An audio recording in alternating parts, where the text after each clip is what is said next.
अस्सलामुअलैकुम नाज़रीन कराम, नई वीडियो में आपको खुश आमदीद कहते हैं। ये लोग इमरान खान के बयानिए को नुकसान पहुंचाने की कोशिशों में अरब अरब रुपया पानी की तरह बहा रहे हैं। पूरे जलसे में एक एक बंदे को पैसे दे के लाया जा रहा है। सहाफ़ी मुगीस अली ने सबसे पहले ये स्टोरी ब्रेक की।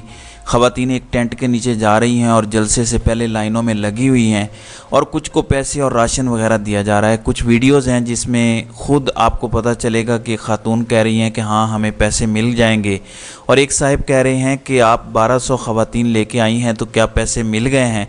तो वो कहती हैं कि पैसे मिल गए हैं, मिल जाएंगे, लेकिन आप वीडियोज़ में देख सकते हैं कि लाइन में ख़वातीन लगी हुई हैं। एक साइड से वो जाते हैं, पैसे लेती हैं और दूसरी साइड से वो वापस आ जाती हैं। ये आप दूसरी वीडियो भी देखें।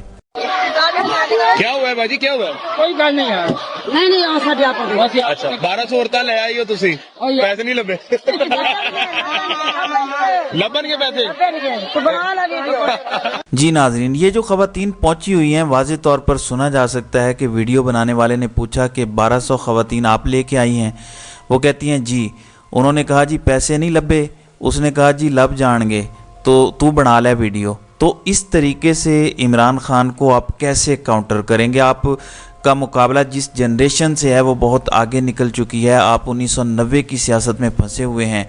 कौम 2023 में आ चुकी है। क्या इस तरह भी बयानिए बनते हैं? क्या इस तरह का क्राउड इकट्ठा करके बड़े जलसे दिखा के आप धांधली के बहाने बना सकेंगे? क्या कौम को नज़र नहीं आ रहा?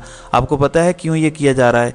ये सिर्फ इसलिए किया जा रहा है कि जब हम धांधली करें, जब हम डब्बे तब्दील करें तो लोगों को हम कहें कि देखो यार इनके तो जलसे भी बड़े बड़े हो रहे थे। देखो ना, नवाज़ शरीफ ने मीनार पाकिस्तान पर कितना बड़ा जलसा कर दिया। देखो जहांगीर तरीन के भी जलसे में लोग आ गए थे। तो इस तरह इनको पंजाब जितवाने की कोशिशें की जा रही हैं। क्या जो लोग ये कर रहे हैं उनकी अकल घास चरने गई हुई है? क्या उन्हें नज़र नहीं आ रहा कि कौम सब कुछ देख रही है? पूरे सोशल मीडिया पर क्रैकडाउन के बावजूद भी कोई ना कोई क्लिप आ जाता है जो इनका कट्ठा चट्ठा एक्सपोज करके रख देता है। ये आवाज़ खल्क है, इसको नकारा खुदा समझें। आवाम जो बोल रही है गुस्से में आने की बजाय अमल करके देखें। 76 साल आपने अपनी मर्ज़ी की है, मुंह ज़ोर घोड़े की तरह अपनी मर्ज़ी की है। आप जी फ़लाँ बंदा आ जाएगा, अब जी मार्शल लॉ डिक्टेटर भुट्टो को बना रहे हैं, अब हम मार्शल लॉ लगा रहे हैं, अब हमने प्रोजेक्ट नवाज़ शरीफ लॉन्च कर दिया, सब ठीक हो जाएगा, अब बेनज़ीर भुट्टो आ गई है।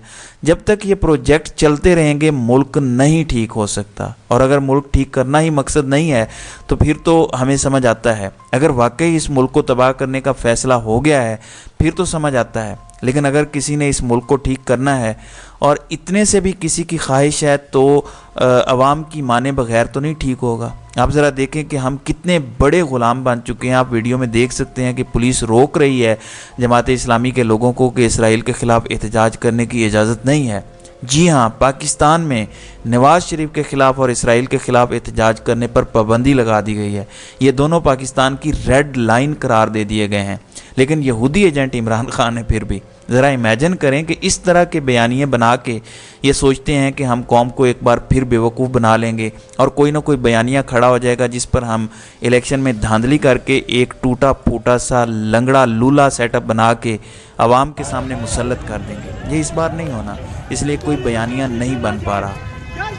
दूसरी जानिब एक और ख़बर आई है। एक तो तहरीक इंसाफ की कोर कमेटी है, उसके नीचे एक झैली सियासी कमेटी है, और ये जो झैली सियासी कमेटी है तहरीक इंसाफ की, उसने खैर मकदम किया है उस बयान का जो खुर्शीद शाह ने दिया है कि हम माफ़ी मांगते हैं जो हमने किया, ये जो 16 माह में हुआ है हम इस पर माफ़ी मांगते हैं।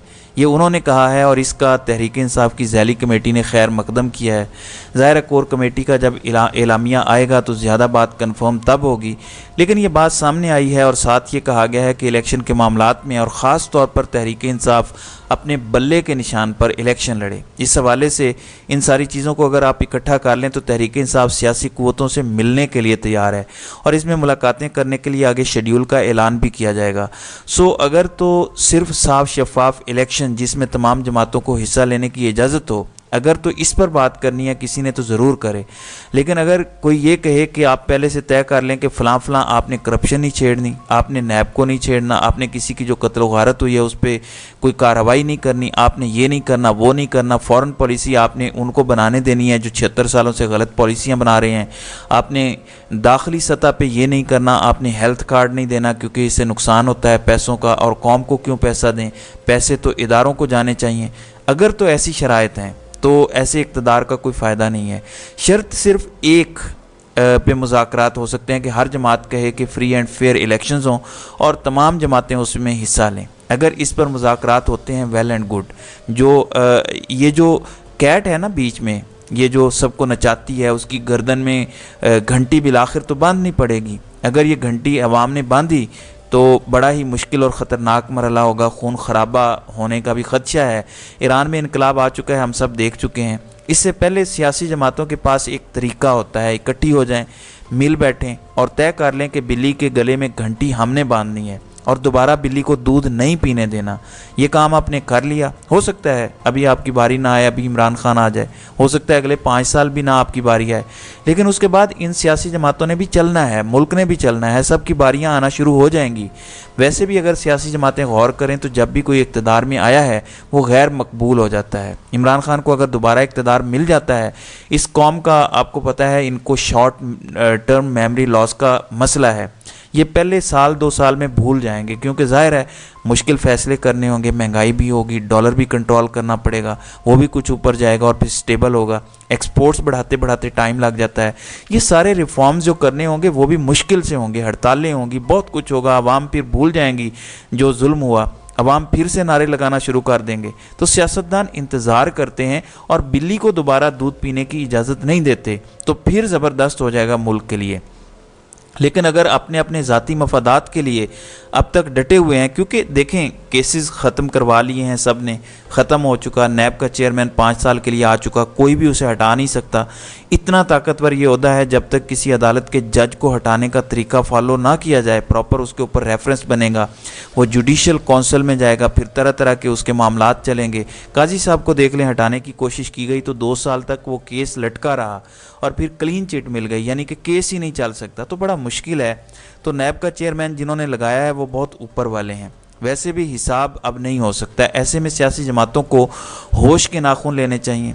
जो कुछ नवाज शरीफ और आसिफ जरदारी ने कर दिया है वो शायद अब बहुत दूर निकल गए हैं, लेकिन सियासी जमातों में समझदार लोग मौजूद हैं जो अकल से फ़ैसले कर सकते हैं, जो सारे ही करप्ट नहीं हैं, सारे ही क्रिमिनल नहीं हैं, वो बड़े फ़ैसले ले सकते हैं, वो बड़े स्टेप्स ले सकते हैं, और अगर वो लें तो कुछ बेहतरी आ सकती है। वरना ज़ोर लगाते रहेंगे, ज़ोर ज़बरदस्ती का सिस्टम इंस्टॉल करने में अव्वल तो कामयाब नहीं होंगे, अगर हो भी जाते हैं ये सिस्टम चलेगा नहीं, अनारकी होगी, नई मूवमेंट्स जन्म लेंगी, तहरीक इंसाफ तो आराम से नहीं बैठेगी, अवाम तो मुतमईन नहीं होगी, पाकिस्तानी अवाम को तो नवाज शरीफ की ग़ुलामी कबूल नहीं है, फिर ज़्यादा अनारकी होगी, सियासी अदम इस्तेकाम होगा, मुआशी अदम इस्तेकाम होगा।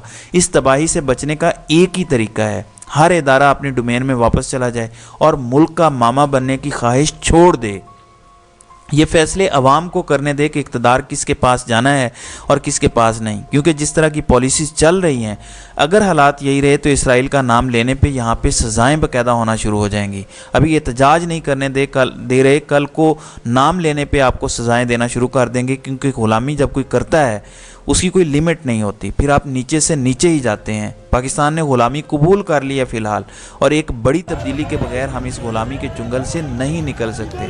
इसके लिए रिफॉर्म्स की ज़रूरत है, अपनी मईशत को अपने पैरों पर खड़ा करने की ज़रूरत है, और वो तब होगी जब आवाम को आप इंक्लूड करके आगे बढ़ेंगे और सिस्टम को लेकर चलेंगे। आवाम की 80% तादाद एक बात कर रही है, आप कह रहे हैं कि हम अपनी मर्ज़ी करके मुल्क चला कर दिखाएंगे, आप नहीं चला सकते, ये सिर्फ खाम ख्याली है आपकी।